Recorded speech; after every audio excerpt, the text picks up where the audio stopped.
This is TWiT. Is Dickie D ready, or should I do another call? Oh, I'm set. You're set? You're ready. You know what? I feel like you're always here. Like you never really leave. No, I never leave. Yeah. I go just to do Giz Whiz, and then I sit back for you. Here is I think a shot of the game-winning moment in the Empire State's Ultimate Frisbee Championship. If you show that on the screen, you can.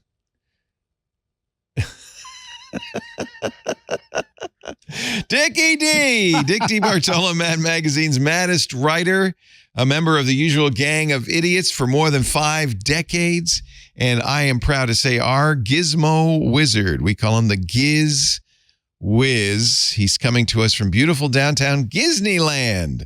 Hello, Dickie. Leo, how you doing, pal? You know, I've been reading the most amazing book. And when I say I've been reading, I mean it. It's 1,300 pages. Considered to be one of the greatest biographies of all time. Robert Caro's biography of Robert Moses, the man who really built New York City. And one of the things he built is Riverside Drive, that yacht harbor where you parked your boats for so many years. Absolutely. And the park where I played in as a 2-year-old. And to read about this, you know, it used to be in the 30s, that was railroad yards. It was ugly. It was slag heaps. It was smoke from the trains. And he would go by on a boat and look at it and dreamed of building this beautiful Riverside Park and Riverside Drive. And he did. And that's the good side of Robert Moses. There's some bad sides as well, because he tore down a lot of communities in order to do that. But he really is the architect of New York City. And it's a fascinating biography. Yeah. When I moved here like 45 years ago, the lady upstairs was an older woman. And she said that she lived here when the railroads still ran steam trains. Wow. And you could not get to the river. Every 10 blocks, there was a bridge across the railroad tracks. Right. Sounded like it was pretty ugly. Yeah. Yeah. Although steam trains.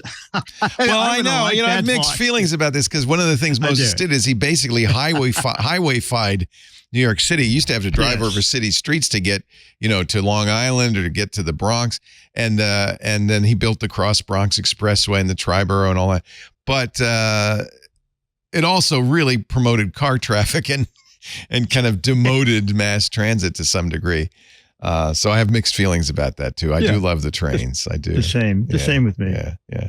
Well, anyway, good biography. I highly recommend it if you've got about 60 hours of free time lying around. It's taken me a long time. I'll bring the book in. I bought the book because I've been listening to it. And I thought I should have the book because it's got pictures of. It's literally. It's a great doorstop, though, in case you ever need one. Dick, this is no door. Yes. This will not work as a doorstop. This is the new Mad Magazine. Can I show this? Absolutely. Sometimes you say it's embargoed. It's not embargoed. No, it's not embargoed. It's the October issue, but it's out now. It says Mad goes back to Ghoul. And there's Wednesday Addams. And Thing is picking her nose. And what I really liked about this is it's all the different iterations of the Addams family, going back to Charles Addams' famous New Yorker cartoons. Absolutely. Yeah. And I actually wrote the satire on the movie version, the Ad Nauseum family. Of course you did. I love your movie parodies. They're so great. Who illustrated the Mort Drucker? One of my favorites. Yeah. I love Mort Drucker. He's so good. Oh, this is great. The Ad Nauseum family. They're crazy and they're kooky. Yeah, and then I did, I did another thing there that Tom Richmond illustrated. The Van Helsing, the movie Van Helsing. You're the king of movie parodies, aren't you? How do you get the ideas for that? Do you just sit there? Does it start with a name?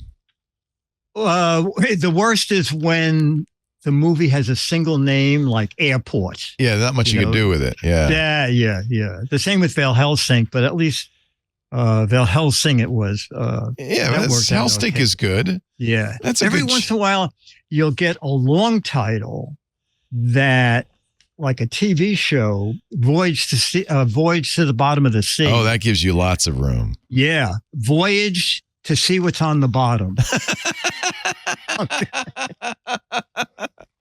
So, does it start for you? Does the parody start with the name? No. Sometimes if I can't think of a name, I just jump into the panels. Right. And then along the way, sometimes I just walk through the park and think, what can I possibly do with this? See, we could thank Robert Moses for Van Helsing. Yes. Yes. Without Robert Moses, there would be no movie parodies. That's fun. Go for a walk. Gets the brain working. Gets the juices working. Yes, absolutely. Yeah. And Tom Richmond did the art on that. Yeah, this one's color, which is kind of nice. Oh, yeah. Yeah. Most of Mad in my lifetime was black and white. When did it start doing color stuff? It started, Warner was always after Mad to do ads. And Mad never had ads in my time, in my day. No, it only had ads like this. Look, Mom, no more cavities. Yeah, because his teeth were knocked out. Yeah. Yeah. But then when they said, Mad did one Mad in color and it sold really well. And then Warner said, if you take like 4 ads, the ad companies have to pay for the color press. Oh. And that way you can get as much color as you want, kind of as a free ride. So that's when Mad started taking ads, but adding a lot of color. I do like in this Van Helsing, the marginalia. Is it Sergio Aragonés who did Sergio? Yes. Oh gosh, I love his little drawings in the margins there. These are so great. When I was a kid, I grew up with this, and I devoured every issue. I remember I would go bring my 35 cents to the Liggett's drugstore, and I'd give them, sometimes in pennies, the 35 cents, and I'd come home with the new Mad magazine. Well, we're going to tell you how you could win this without a penny in just a little bit. But first, let's get a gidget or a gadget or a gizmo. Okay, well, a couple months ago when I was on the show, I showed you a bubble maker. That was great fun. That Micah bought immediately, yes. Yes, well, Micah, he better get his credit. If he's watching, I'm sure he is. The double bubble blaster. So now, let me see if I put this on very low because I don't want to. Oh, my God. Stop blasting me with bubbles, Dick. Holy moly, that's fun. Yeah. This is 2 motors, 2 spinning bubble wands. Leo, this is so over the top. It's hysterical. Not only that, it takes the whole bottle of bubble soap right inside. You open the back. And how long does that last? You know what? I haven't run through it yet. Oh, good. But yeah. Because bubbles are thin. Yes. And then you close the back, and then it comes with a rechargeable battery and a little rechargeable plug for there you go. There's your video of doing it in your backyard. Yeah. So there's the little battery that goes into the handle of the bubble blaster, and there's a little cable for charging it. And they call it the engineering bubble car because I think from the side it's supposed to look like a truck. Oh, yeah. It looks like a bulldozer. It looks like a bulldozer. Yeah, exactly. Yeah, it's a bubble bulldozer. Yeah. So you take the whole bottle of this has to be the ultimate in bubble tech. Oh, my gosh. Yes, absolutely. Oh, my gosh. But wait, there's more. Yes. It has LEDs. Oh. So that if you're doing bubbles at night, I want to see in the dark. The bubbles themselves are colorful. Yeah. But at night, it can add some more color from the LEDs. I think this is really good. You're having so much fun in your backyard, and the neighbors are going, "What the hell is going on?" No, there were no neighbors. I got on a ladder and I was shooting stuff into yards, thinking, "Is someone going to come out and say what is that?" Nobody, nobody. Yeah, they all ran for cover. Wow, the double bubble blaster. Who's this from? You know what? They just call it the bubble machine engineering car. And you know what? Look on it's still there. Today, I went and looked, and there's a 20% off coupon. Oh, wow. So it's down to $30. What, $24, right? 24. Well, this says $29.99, but you're saying apply the 20% coupon. Apply 20% off. Oh, look at that. I don't even know why they bother. Yeah. So that'll bring it down to $24, and it comes with 4 bottles of bubble goo. Oh my gosh. That's 40,000 bubbles, according to the manufacturer. Yeah. Well, Dennis is still in the yard counting them. So 2, not 1, but 2 powerful built-in motors, 2 fans, 18 spinning wands, 10,000 bubbles a minute. Well, I couldn't actually check. Yeah. Yeah. But it's great fun. I think kids, the things that 6 and up. I love this. All in, every letter is capitalized. The built-in design of the bubble solution is the pinnacle work, allowing children to play with the bubble machine while frolicking. There is no longer the distress of adding bubble liquid after playing for 2 seconds. So this is for frolicking, basically. Yes. Made for frolicking. Yeah. And you should be 6 and above in order to frolic. I think Lawrence Welk had this machine in the back with beautiful sisters. Wow. This for a wedding? You bring these out, though, you be careful because it looks dangerous. It's got, heavy duty grips and stuff. Wow, that is hysterical. Well, yeah. It's great fun. All right. It's great fun. Perfect for your trouble-free frolicking. Yes. Yeah. And a very inexpensive gadget I thought is so clever, and it's called the CarryAround, and it's a little pocket-sized device to carry 3 or 4 cups of soda or coffee when you're frolicking. Yeah. Well, yeah. You can never have too much soda pop when you're frolicking. Yes, exactly. Wow. Just a little guy that folds up for your pocket. Oh my God. And then you never know. Sometimes you get to the counter and you get the 4 cups and you're trying to hold 4 cups with your 2 hands and they don't give you a tray. Now I could see Kramer whipping this out of his pocket and being ready to bring the entire gang. This will be Kevin when he brings Starbucks. Kevin does that by hand, right? When he goes out to Starbucks, he's carrying them like this. We should get this for Kevin. Yeah. All right. Yeah. Let's get one for Kevin. Maybe he'll get us coffee. Yeah. Yes, but when you flip the handle up, you'll see a little thing that says 3 with an arrow and 4 with an arrow. I don't know how it works. If you open it to the right, 4 rings come out. What? If you open it to the left, 3 rings. It's a miracle. You play my little video? Yes. Oh, you got a video too? All right. A tiny little video. It says, here's Dick with the tiny little 3 ring versus 4 ring. All right, so that's the little guy there. And now I'm going to open it to the left. You've been elected to go to Starbucks or whatever. And so you start that click 1, and they lock into place. 2 clicks. That's look at that. 3, and now I'm going. It's amazing. How do they do that? Wow. It's a miracle. It's a little cup carrying miracle. But if you do it in the other direction. How come you have 4 red Solo cups just lying around? Well, I was going to go to Starbucks and get 4 specialty coffees, but they want to spend $80. This is a lot less expensive. No, right. Definitely. All right. So now Helen said, "No, I don't want coffee today." Oh, it's just coffee for 3? Now they are balanced for 3. Now how much would you pay?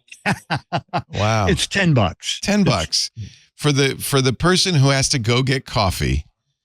Dick DeBartolo, Mad's maddest writer. And this is so wimpy compared to the new one. Oh, what is? And somebody put the safety on. I can't. That's for a child. This is for a child. You can't frolic with a single motor and 1 outlet. That's no frolicking. All you can do is you can fa in that. You can no frolic. Yeah, no. That's fra. That's a fra gun. You left the hole open here. It's all drained out on my thigh. Now, thank you so much, Dick. By the way, happy anniversary to you and Dennis. Thank you. Thank you. Now, you've been together a lot longer than 11 years. Since 1980. Holy so 43. 43 years. But the state didn't allow you to recognize your true love until 11 years ago. And 11 years ago. Congratulations on Thank the 11th you so anniversary. much. What is the 11th So anniversary, much. and is there frolicking involved? I think it's bubbles. I'm not sure.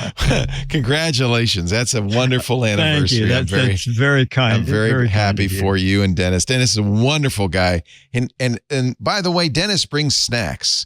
And that's you gotta love somebody who brings snacks whenever you visit the Giz Wiz. Absolutely. That's why Myra keeps showing up. every Wednesday, right after This Week in Google, it's the evening version of the Giz Fizz with Dickie D right here on our live stream. And of course, club members can watch that anytime on demand on the TWiT Plus feed. And make sure you catch the weekly Giz Wiz with Dick DeBartolo and Chad Johnson, gizwiz.tv. Dick's website is gizwiz.biz. Now, I promised you I was going to get you a free copy of this fine Mad magazine. How can we win a copy of Mad magazine? Are we playing for the October Mad? Yes, we're playing for that issue because it ends in 4 days, I guess. Oh, it's at the end of August? Holy moly. Yeah. It's the July-August What the Heck Is It game. Exactly. So go to my website, click on What the Heck Is It? And you'll see a gadget there and take a guess. I can tell you now, lots of people knew what it was. So Really? If you want to... Be clever. Be clever. Yes, be clever. You have a better chance. It's 6 magazines for the right answer. We're going to do a poll here to pick out 6, but 12 were silly and clever answers. Judges' and you have to decisions be are end final. of August 31st. Yeah, just a few more days. Whatever it is, it clearly does a lot of things. It's like it's a busy little box of something. I can't. That's very good. So Yeah. accurate. That's the kind of reporting that's the kind of tech report. That's why you're the tech guy. Hey, let me ask you, do you have any memories of Bob Barker, passed away this week at the age of 99? There was in 1980, Goodson had a summer show called That's My Line. Not What's My Line, That's My Line. And it was about people with really unusual occupations. I mean, the most terrorizing to me was the blind carpenter who built bookcases. And I'm thinking, did he have bandages on every finger? No. Anyway, I was writing scripts and going to Goodson, and Goodson said, Bob Barker won't say this. And I said, Mark, is it okay with you if I just call Bob Barker and ask if I can go? He said, all right. So I called Bob Barker and I explained. I said, Bob, is it okay if we go over the stuff that he said? What are you kidding? I want to be funny. I want to look good. Yeah, come on over to the house. And we worked together for 13 weeks. He was great. Wow. And a huge animal lover. Oh, yes. Just like you. And we know that he ended every show with spay and neuter your pets for the last few years. He got furs taken off The Price is Right. At one point, he said to Goodson, he said, I'm not going to continue hosting The Price is Right if we continue giving furs away. Of course, I don't believe in that. Wow. And he got his way, of course. Yes. So it was super. One of the greats. Well, that's a nice little story. Yeah. It seemed like I'm trying to get a nice little story about you, but keep working. Having trouble. Keep working. Okay. All right. And have a good frolic. You and Dennis have some frolicking fun with your Bubble Master 9000. Okay. Dick Thank you, DeBartolo, pal. Mads Maddest Writer. Thank you, Dickie D. See you in a month. Okay, buddy. Take care. See you in a month. Actually, I see him every Wednesday, but we don't have a long conversation like this. This episode of Tech Break is brought to you by ACI Learning. 94% of CIOs and CISOs agree that attracting and retaining talent is increasingly critical. You can stay current on your IT skills at ACI. For individuals, use the code TWIT30 for 30% off a standard or premium individual IT Pro membership at go.acilearning.com/TWIT. CarryAround.com/twit.